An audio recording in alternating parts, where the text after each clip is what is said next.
Yeah, it was a bit premature last time. Really? Yeah, that's what she said. So that means it's going to be out of sync? No, the time before. The time before? You know, when I did it wrong. Oh, yes, you know, yes. Yeah. As in 30 seconds ago when you did it wrong. Yeah. Yeah, okay. When I say out of sync, I don't mean that because we're in the same room. Yeah, it could never be out of sync. Yeah. Pass me the tea on the Facebook tray, Matt. Yeah. Cup smashers. Yeah. That's nice and warm. It's toasty. It's strong. I like it strong. Yeah. Yeah. So even though the cup's smashed. Even though the cat's smashed. I'm like a cat. I still lick it up. Okay, that's an interesting image. Yeah. but I don't eat dead bodies if I'm living with the owners. So I don't go that far in my cat mentality.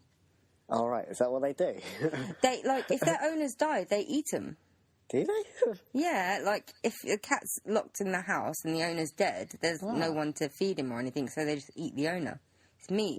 Yeah, I'm going to tell my aunt that. Yeah, so she used to have crazy 4 cats. That would have been old cat ladies over her body. Old cat ladies, when they're discovered after they've died, they're half eaten by their cats. You did not know this? Cats eat their owners. That's why people don't like cats. That's why when we discover Chris, because he's been off for a while, I think he's probably dead. He'll be half eaten by his cat. Yeah, what's wrong with like bloody whiskers or whatever? Well, I suppose if the person's dead, they're not getting whiskers. That's the cat food. Oh, yeah. Yeah, no, because the cats don't have hands. They can't open the can and feed themselves. Yeah. I say we haven't heard they're pretty independent, so they roam around. Yeah, but what if they're locked in the house? What if they don't have a cat flap? The owners are supposed to let them out. Or what if they come back for their food? I suppose. I wonder what dead body tastes like. Horrible, probably. It's been rotting. It would just be like meat that's been rotting for a while. Being old as well. That can't be nice either. Yeah, or that gives you time to marinate in whatever you're eating. Yeah, lovely. Yeah, so I say Chris is probably dead. We know where Chris is. We got him drunk the other night and dared him to streak, but we didn't tell him that he was streaking in the middle of a school. So, yeah, he's been arrested. Really? Yeah, he's been arrested. Yeah. For indecent exposure around children. That doesn't surprise me. I don't think you need... He doesn't need encouragement to do that. He'll do it. No, he doesn't. I think he does it when we're not around as well. Yeah. I think he does it when we're sleeping in our homes. Yeah. Listeners, I know he's been keeping track of who you are. He's been going into your homes while you're asleep, naked. Yeah.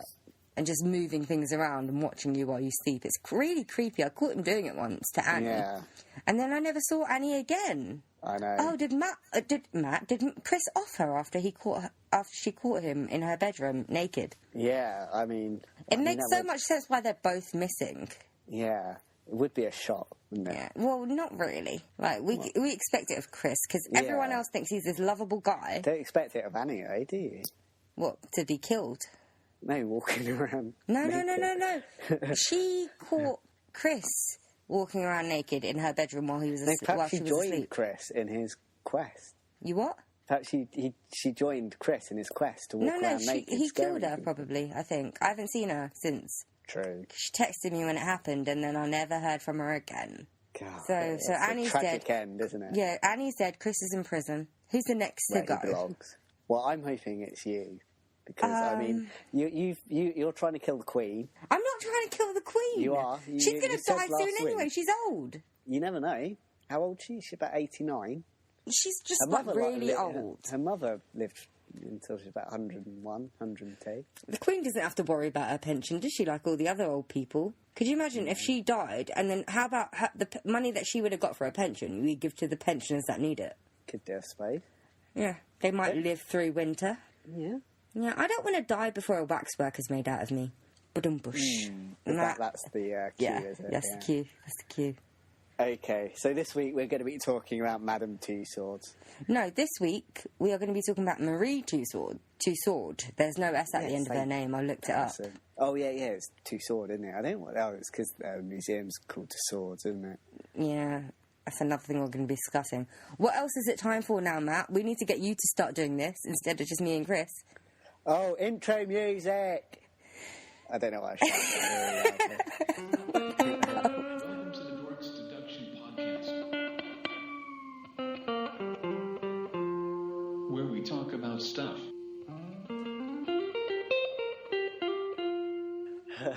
Intro music. Anyway. Well, you know, it's better than just going intro music. Intro music. Now it's time for the intro music. Dun-dun-dun-dun. Where we talk about things and stuff. And things and stuff. Paedophiles. We were doing so well the past few weeks. Oh, come on, we're talking about Chris running naked around the school. I didn't say kids were in there. Yeah, but you were implying something, weren't you? An implication is not stating it. School. Still, I was going to say something now. I've completely forgot. Was it about Madame Tussaud or Marie Tussaud? It's about... Okay, so, like, recently we did an episode on Dr. Chips, also known as Dr. Crippen. Mm. And we talked about Madame Tussaud briefly.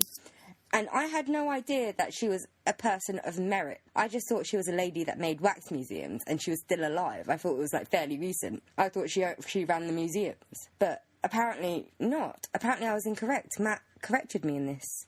Yeah. I'm always here to correct Tarmin's stupidity. I correct yours as well. I'm quite happy to. I correct yours as well. That happens very rarely, though. Hey, you did it once on the last podcast, and that's been the first in real time. life, we're not always recording listeners, all right? Matt gets shit wrong all the time. Yeah, right. Come on, they listen to me. They know what to believe. Well, they like me more. I don't know, because we don't really get many emails or comments or anything. So, because we never actually tell them to. That's one thing that we always forget. At the end of the podcast, we forget to tell people to, like, contact us. And, so we never get contacted. So, there's that. Well, to be honest, don't want to get contacted either. I'm the only one that deals with all that stuff as well. Yeah, I hate members of the public. They suck. Yeah, public, yeah.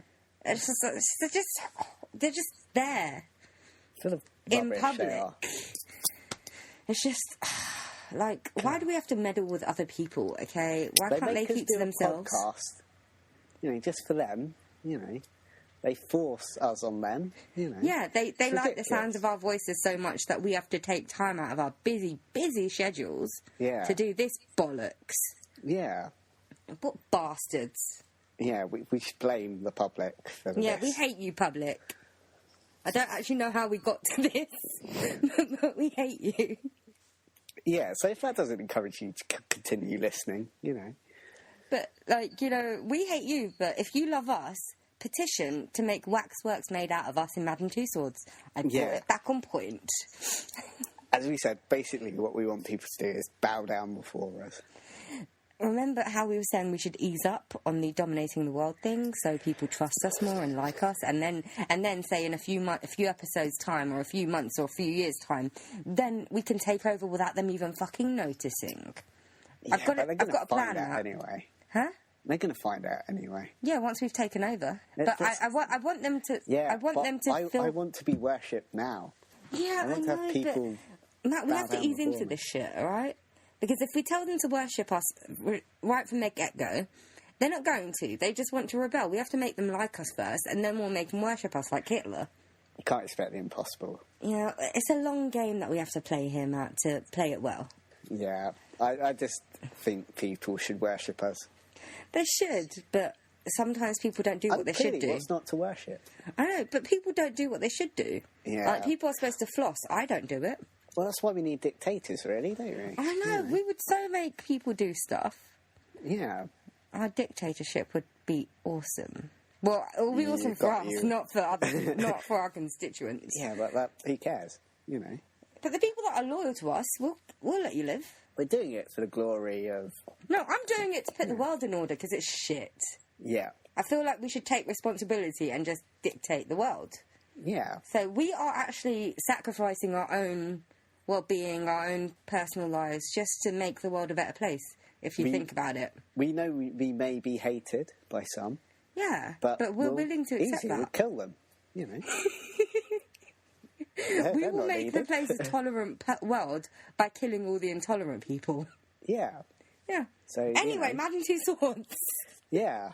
This was supposed to be a short one. We're already, like, minutes into this, and we haven't even spoken about it. There is actually a waxwork of Hitler. Yeah, I know, I heard it got decapitated in, like, 2008, and then they rebuilt it.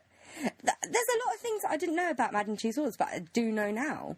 Yeah. So we start off by talking about Marie Tussaud. Should we without start the at the S. beginning? We'll start at the beginning. Who's going to start at the beginning, Matt? I don't know too much about like her birth. If that's going, She was that's going born. right to the beginning. She was born. That's it. No, she was born in the 1st of December 1961, and her father died before she was born.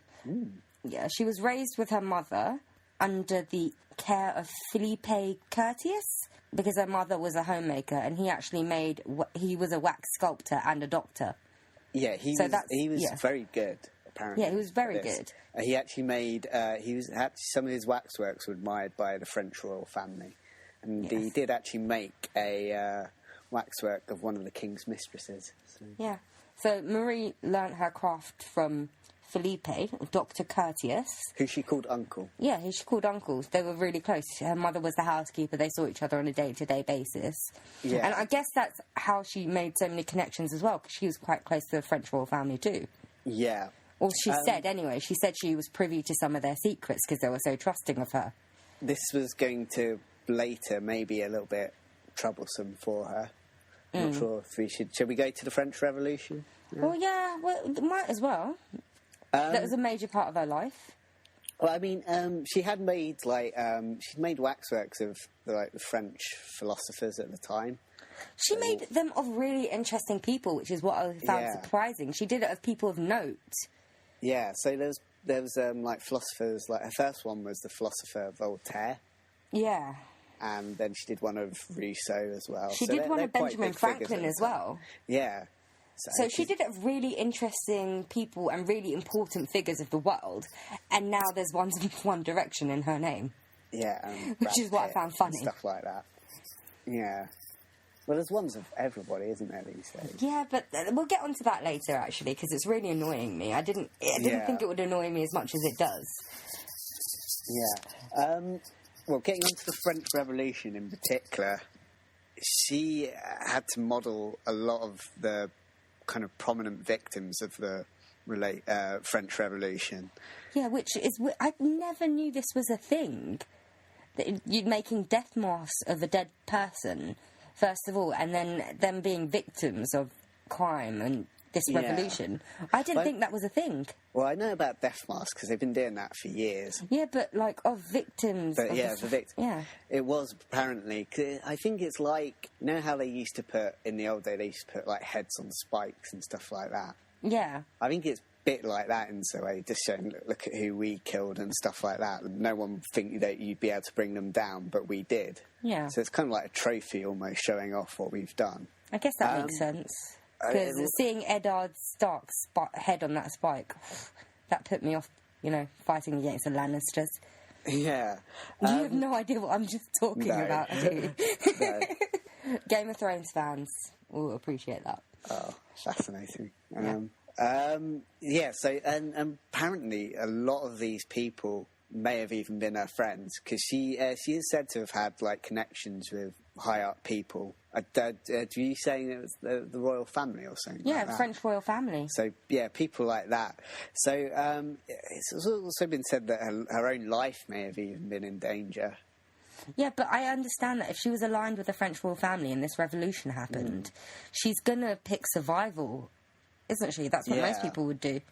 Well, interesting. I was listening to one thing that was saying that that her head had even been shaved and she was already prepared for execution. I think I read an article about that as well. I was like, bloody hell. You don't expect that of your waxwork maker. Apparently, according to her memoirs, I think this was, she had to sift through severed heads to kind of find, the victims that she was going to make these death masks out of. And she had to have them on her lap while she made these kind of models of. And it's been said that she actually kind of enjoyed it after a while. I guess she might have enjoyed the art, but I don't see how she would enjoy the dead heads. I think it's one of those things that after you do it enough times, you kind of do become a bit desensitized yeah, I guess. to it. Yeah, no, everyone's like that. eventually everyone's like that, even with their jobs in day-to-day life. Even if you hate it at the beginning, after a while you become desensitized to it, and it's just a ritual for you. Yeah. So they're saying it might have been like that. So, this is a really kind of an interesting time in history, the French Revolution. So she lived through that. She managed to survive most of that, which is quite a feat. Yeah. And while making lots of waxworks of these victims and stuff like that. And she must have gotten some notoriety over that as well. Yeah. She did move to England eventually, but when she first moved to England, she was still making figures of the French Revolution. I guess that's her art. That's the phase that she was going with. Artists everywhere, they go through a phase. They would be painting circles for a decade or so, and then they'll move on to triangles. I don't know if there's an artist that does that, but that's an example. Yeah. But, they go through phases of painting certain things. Yeah, and she got. You might not necessarily say a museum just yet. Didn't she lease a building or something? What she did first is she toured with the waxwork she had, and at that point, Dr. Curtius had died, so she'd inherited his. Yeah. So she was touring with those as well. So she toured England and Ireland. Yeah. And then I guess she must have built up some sort of following, and they leased a store in Baker Street to display them. I think she had got the idea of the wax exhibitions from the Doctor, because he'd done some of those in Paris. Yeah. Because it's an interesting point, because because they actually, her and her mother actually followed him out to Paris when he moved there. So that was a sign of how close they were. Yeah, no, I saw that and I was like, that's quite sweet. They're like a family unit. They might have been his employed help, but they were family. Yeah. They were close. He taught her his craft, for crying out loud. Yeah. So But I guess that usually happens though with rich people and their servants, because they were missing the father figure in their family, and I don't think Dr. Curtius had family. So he was sort of a surrogate father figure for them, and she was a surrogate surrogate daughter figure. Sorry, not father figure, daughter figure for him. So it was quite nice actually reading that. And obviously, clearly appreciated her skills, I think. Yeah. And donated the waxworks to her when he died. So he clearly thought highly of her. Yeah. So obviously she's now in England and doing this exhibition. At this point she's already married and she's had her children. Yeah. So she'd come to England with one of them. We're skipping over so much stuff as well. So she'd gotten married. She was now officially Tussaud. Yeah. She'd had her children. She came here with one of them. I think it was Joseph, because she had two children. I think she came with Joseph. I'm only reading Wikipedia, so it's not all on there. Did I for once do more research than you? Yeah, well, because I had a bit of dinner first. Okay. And then I was trying to find the podcast where I knew I'd heard about Madame Tussaud on there, so I was trying to find out some of the stuff. Yeah, so listeners, this is a really unexpected one. We decided about half an hour ago to do it, and then we had half an hour to research it and then start recording. Yeah, so that's probably why the information's a bit gappy. Yeah. Well, I mean, because it was interesting that she'd actually come to England on the invitation of someone called Paul Philidor. Yes.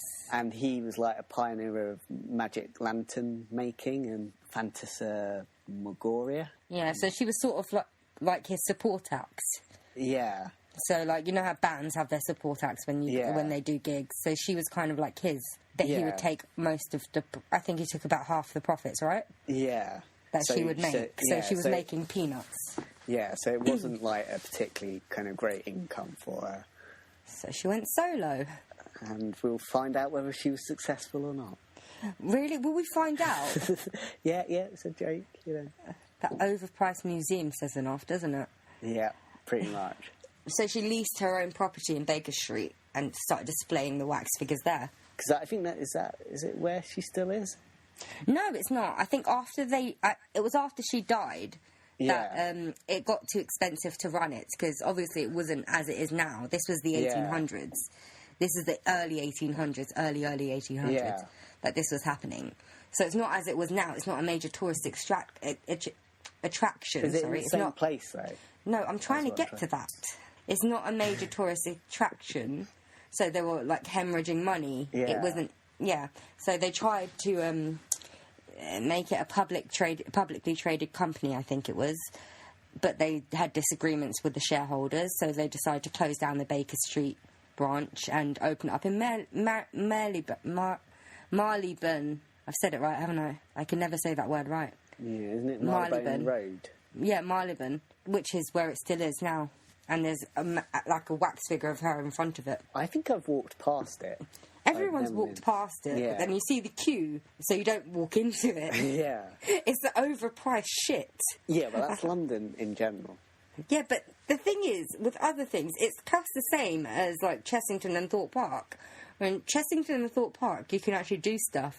Madame Tussauds, you look at models for, like, 40 quid. Yeah, but that's London in general. Like, in London, like, anywhere else in the country, you can buy a peanut with a peanut. In London, a peanut get you nothing. Okay. Good analogy. A great way of describing it. Yeah, London expensive. London is expensive, but I don't really understand. Spend 100 quid on a peanut. Yeah, I don't understand the fascination of the Madame Tussauds Museum as it is right now. Because, as you heard before, she's led a really interesting life, for crying out loud. She started off doing waxworks of, like, political figures that were actually quite interesting and they were notable in the world. She's much more interesting than her legacy. Pardon? She's much more interesting than her legacy. Yeah, I know. Now, when you think of Madame Tussauds, like I did when we were doing the Crippen, all I thought was that Waxworks Museum that does statues of Z-list celebrities. It's actually made me angry reading up on her. I was like, she's so interesting. Why is this all I know her for? Yeah. I mean, there's like waxworks of the most irritating people that shouldn't even be famous. It's just celebrities now. I mean, yeah, you've got statues of Hitler and things like that, but they're not the things that people go in there for. They go in there to pose with One Direction and Brad Pitt's bum. Yeah, I'm not even sure that you can see the Hitler one now, because I think they had to literally hide it away. No, I think after the guy decapitated it, they rebuilt it, or they mended it, and they have it there still. I think they had to hide it away for a little bit, though. Even after it happened, completed. Yeah. So I'm not sure even if you can even see Hitler anymore. So I don't... She used to do waxworks of figures that meant something in the world. Yeah. But now it's just celebrities, and that's one of the things that's really irritating me right now. It could be something more. It could be something different. It could actually... The Waxworks Museum should be better than it is. I mean, it should be befitting the legacy that she's left, the life that she led. Yeah. I mean, she made, like, figures of really interesting people, like Robespierre. Yeah. And George III. And now they're using her name to sell... I don't know who's there, David Beckham or whoever. Yeah. I said, I've never paid to go in because I don't think it's worth it. And now I'm less likely to pay to go in. Yeah, I mean, Boris Johnson even got one. Did Boris Johnson even get one? Yeah. Well, to be honest, Boris Johnson is as notable as it gets in there. At least he's a politician. Yeah, at least he does something. He does something. He did the Boris bikes, and people actually use those. I didn't think... Yeah. When he came out with the Boris bikes, I thought that was the most stupid idea in the world. I didn't think anyone would go for it. Yeah. But people actually use it, and it's helpful to people, and people are exercising more because of it. Also, I mean, I actually agree with him about banning drinking on the tube. Oh, I didn't even know that was legal, but I don't think that should be allowed. Yeah, I mean, I've seen, like, idiots on the tube drinking cans of beer and stuff like that. Exactly. I really don't want to be on there with them. Yeah, I know. You move to another carriage. They ruin your whole journey. They stink as well. Yeah, I know. It's like, you just... Oh. It's bad enough that you have to deal with drunk people. It's even worse if you have to deal with people that are drinking. Well, the problem being underground as well is you can't escape from them. Exactly. It's not like if you're on a bus, you just get off and get on the next one. Yeah. Like, on a tube, you're stuck until you get to the next stop. And then next stop, more people that are drinking are probably piling on. Yeah. I had no idea that was legal, because on buses you're not allowed to open containers. Yeah. Why are you not allowed to open containers on buses, but you are on trains? Yeah, it's odd. So, yeah, I mean, so we like Boris Johnson, that's it. I like him because of his floppy. He lives quite local to me. He lives like 5 minutes away. So I've seen him a few times, and he's really nice, and you wave at him and he waves back. He's actually a really nice guy. Yeah. He offered my friend's mum a sausage. Like a literal sausage, not his Yeah. sausage, a literal sausage. And I thought that was hilarious when I heard. I did actually see him once at Liverpool Street Station. Yeah. And he's really good, like, with, people wanted to take photos of him. Yeah, he's pretty game. Like, people think he's an idiot, but he's actually, as far as politicians go, I think he actually seems quite nice. Yeah. There's not many politicians that you would want to sit around having a conversation with. Like, could you imagine having a conversation with Nick Clegg or David Cameron? Yeah, or Ian As Duncan far as Smith. Yeah, as far as politicians go, Boris Johnson's all right. Yeah, and he's really funny on How I Got News for You. I haven't So seen good. How Have I Got News for You. I should look that up after he's this. He's brilliant on that. The thing is, he knows his audience, and he makes fun of himself, which is why people like him. Yeah, He makes fun of himself. I don't know if he plays up to that image of being like a lovable buffoon, but that's how he is on that show. But that's how people like it. Yeah, And it's nice that he's game for it, whereas other people aren't. yeah, Could you imagine, like, actually, Nick Clegg went on the last leg, didn't he? And he tried to do that. He tried to take the piss out of himself, and it didn't work because they just took the piss out of him. yeah. But yeah, so he tried and he failed. But could you imagine people like David Cameron and Nick Griffin going on, "Have I got news for you"? Yeah, I mean, Nick Griffin went on Question Time once, but he got Yeah, I pretty know. much hounded But off that. yeah, so even if they did try, they wouldn't come across well. Yeah, so yeah. This is supposed to be about Johnson. Marie Tussaud, Yeah. who, by the way, I didn't actually know her first name until I looked it up. I just thought she was some French lady that ran a wax museum. Yeah. Imagine that it does kind of like bring up kind of the idea of like brothel keepers almost, doesn't it, sometimes? I just thought it was French. Well, I was right, I guess, in that part then. I was wrong about everything else, but I was right that she was French. Yeah, but a lot of the people who kept like brothels were like the women were always called Yeah, like, madame. madams. Yeah, I guess it means sort of like a hierarchy figure, so hierarchy... What am I trying to say? The higher up. She's They the bow person that less. runs the place. Yeah. So yeah, essentially. So yeah, where are we? Yeah. We just started talking about Boris Johnson for like 20 minutes. Well, one of like the big shames as well is like her earlier works. A lot of them burnt down, didn't they? Oh, yeah, I read Thinking that. fire And damage. yeah, because that was actually... I would have looked forward to looking Yeah, at I'd that. love to have seen some of those. Yeah, I would have looked forward to watching them. What? That's not even the right word. I would have looked forward to seeing them. That would have made me want to go to Madame Tussauds. Yeah. But now, knowing that they're not there, the interesting stuff isn't there. We've just got figures of these celebrities that we see all over the internet and the TV. We don't really need any more of them. God, I didn't realise how long she lived. Yeah, I know. She was 89.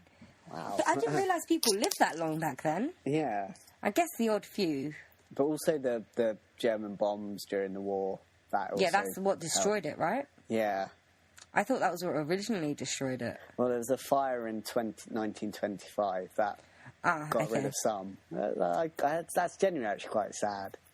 It is. It's one of those things, because you do hear about like things that burnt down during that time, and you think it'd been wonderful if they'd still been around. And you'd have all these relics from God knows when, and God knows who. But yeah, I mean, I'd love to see like some of the figures from the French Revolution. Yeah, I would have loved to have seen some of the death masks. Yeah. Because could you imagine how... I'd never seen anything like that before. Yeah.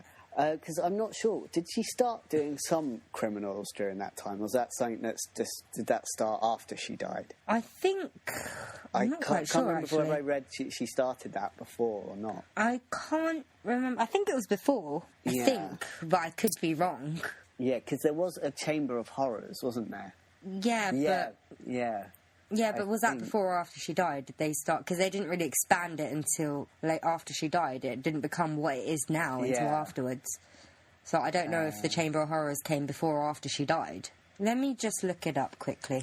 I said quickly, it's going to take me forever. Yeah, because here it says it's more historical personalities rather than freaks of nature. Yeah, so it'll be... Yeah, that's why, Dr. Crippen is in there as well, and Hitler is in there. But so, yeah, I mean, that's how it kind of... Before it started being about useless celebrities...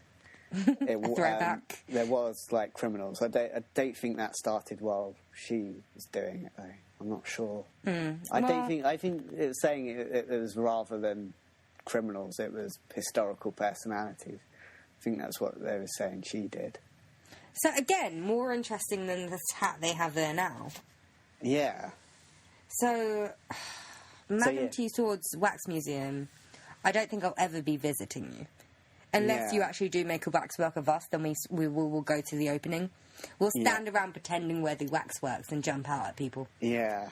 And I mean, to be honest, most of these celebrities, the amount of plastic surgery they've had, they're already waxworks anyway, so you might as well just show them. Yeah, might as well. I'm actually glad you mentioned Marie. I'm going to call her Marie from now. I don't think it's right calling her Madame Tussauds after that museum. But Marie, I'm really glad you mentioned her, because I wouldn't have looked it up otherwise. Yeah. And she's really interesting. She's led a really interesting life. She's been through the shitter. Yeah. And I'm just upset that we won't get to see any of your original work. Yeah. We're just left with something that uses her name. There are some that still exist, isn't there, I think? Yeah, but I don't... Again, it's expensive to go there. Yeah. And am I going to go there just... Because most of the stuff there is going to be the celebrities, right? Yeah. We'd have to... And they're the ones that are going to be prominently placed. They're the ones that are going to be seeing. Yeah. Are we really going to see the original stuff? Yeah. That's the question mark. Or is that going to be hidden away somewhere? I'm thinking probably. Yeah, because that's not going to be the tourist attraction. It only became a tourist attraction, Yeah. when they started doing the waxworks for celebrities. So I doubt that they will have all the original works prominently displayed. Yeah. Other than the waxwork of her, which she actually did herself, which is quite impressive. So, other than the waxwork of her, we won't have any of the original works. Pretty much. So her legacy's pretty much been taken over by the celebrity culture, hasn't it? Yeah, the brand. So we know of Madame Tussauds the brand, but we don't know of Marie Tussaud, the woman, which we all should. I think we should actually learn about her in history class. Yeah. I mean, I wonder if even these waxworks are as good as the ones she would have made. But I don't think they would be, because their waxworks don't mean anything. Yeah. Their waxworks are just lifelike figures of famous people.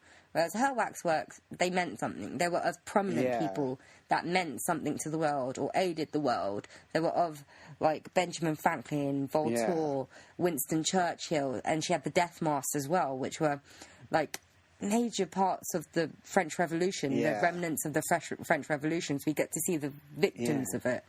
They would be really good to see if there's any. Exactly. So we should really have learnt about it in history class. Not that I would notice if we had, because I never went to history class. I did do about the French Revolution in uni, the rare times that I was there. I don't remember actually going to a history class. I remember doing the Battle of Hastings once, and that's about it. I was so terrible at going to school. I really liked history, but I had a friend at uni who kept making me go eat food instead. So. No one made you do anything. All right, listeners, we're going to tell you a story. Me and a friend of ours, Lana, we were on our way to the cafe to have breakfast because we had 2 hours off. We had like a break in between classes. And we saw Matt leaving the cafe as we were going in. He was leaving because he just had his breakfast and he was on his way to uni because he had a class. Then he turned around, walked with us back to the cafe and ordered more food instead of going to his class. No one forced you to do that. Pardon me for being sociable. God. Well, no, you never socialised with your history friends, did you? No, I hardly knew anyone from there. You could have made more friends if you went to history class. You know that, right? Possibly. I'm not sure, though. No, you did make me, because you going to the cafe, and I was, it's tempting. No one made you. We didn't say you have to come with us. Just because, I wanted to, talk to my friends. You're making me out as if, you forced me. That's pretty much. The only reason we're friends is because the only reason we're friends is because we needed to eat, and we decided to eat together. Yeah. That's about it. That's like the only bond we have is food. Yeah. Pretty much. We should open up our own cafe under the name of Dorks Deduction. We'd be open all night as well, which would be perfect for us. Yeah. I'd have somewhere to, stay. We'd just hang out there, all the time. It would be like our central perk. Because that's pretty much what we do when I come down, isn't it? Yeah, we find a place that does food and we sit there for 10 hours. And they get sick of us, so we leave and stand on a street corner somewhere, deciding what to do and decide to go home. I like this podcast now become about us, basically, hasn't it? Yeah, well, We discussed Marie and how she was Yeah. a wonderful lady and how she does not deserve the legacy that she's been left with. So Yeah. I don't think there is much more to say about her. Yeah. Other than she seems like a commendable woman Yeah. who I would have liked to have known more about at an earlier age, but I didn't. I just Yeah. knew of the Waxworks Museum. I can't believe I thought she was some French lady that ran a Waxworks Museum. There's She so was much more in a to her. way. But I'm assuming I'm not the only one Yeah. that feels that way. I think most people don't know anything about Marie Tussaud. Yeah. So if you're listening and you didn't know, I'm glad you know now. Yeah. It's been an So- education for us as well as you. Yeah, so I think that's it for this episode, this hour's episode. Yeah. This was supposed to be a short. I thought it would only be like 20 minutes max. All right, so I'm going to say goodbye. Yeah. So am I. Bye. Bye. Oh, no, before we say bye, Yeah. you can like us on Facebook, follow us on Twitter, email us at thedorkseduction@gmail.com, and then we have a website as well. So use that to contact us, or like us, or share us, or tell us that we're shit, Yeah. or And suggest what we should do. Suggest episodes that we can do. if you're a useless celebrity, you can fuck off. Yeah. If you're the people that run Madame Tussauds Waxworks Museum, I say you're dicks, and you should run a class in the museum about Marie Tussaud, Yeah. because that will be much more interesting than your waxwork figures. So I think it's the appropriate time to say goodbye. Yeah. Yeah. Sitting your rook. Yeah. All right, bye. Bye. I was not expecting it to be that long. Oh, I'm shutting it off now. Okay. So you're stopping. Yeah, I'm stopping now. Okay.